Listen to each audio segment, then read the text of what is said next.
My name is Robyn, and I'm a birth mom. So my story begins in 1987. I was a senior in high school and thought I knew what love was and was having morning sickness, and I was at work one day and passed out. I was raised to believe that if I ever got pregnant, I would be thrown out. So I didn't want to be homeless and pregnant. So that set off my 9-month secret. I began to buy baby items and hid them in the trunk of my car. And by day, I worked at a local insurance company. The supervisor that I had at the time turned me into the employee assistance program, and I met with a counselor. I finally admitted I was pregnant. They did an ultrasound. The doctor came in and said, "You are 9 months pregnant and you are due in a week." My parents were both divorced and remarried at the time, so there was actually double the amount of people that you had to tell. So it was double the amount of people that you had mad at you. After a day or two of really thinking about it and thinking, I can't provide for this child by myself. I can't, if they still want to throw me out, I can't be homeless with a baby. I can't give this child anything really that he needs.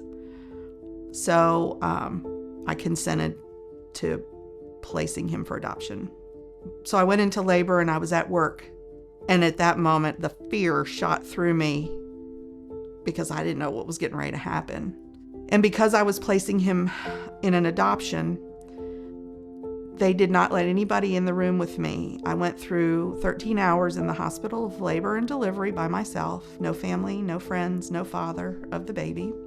And at that moment, I told the doctor, I don't want to see him when he's born.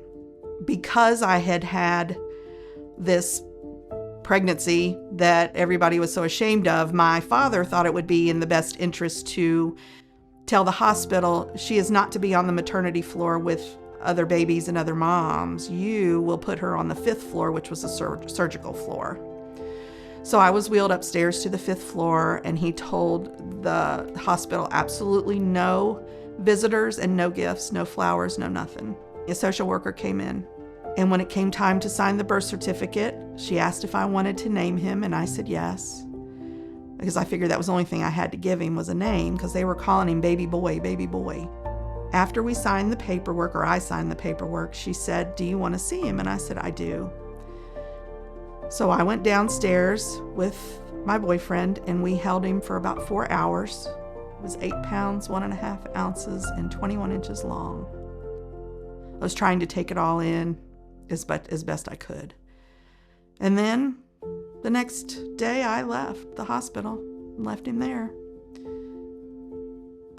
And then it was like taboo to talk about. Wasn't able to talk about it to anybody. It was more of a feel ashamed if you talk about it kind of thing. It was kind of one of those things where they wanted to sweep it under the rug, until one day my stepdad told me I needed to give them an apology, and I refused. I didn't have anything to apologize for. That was it.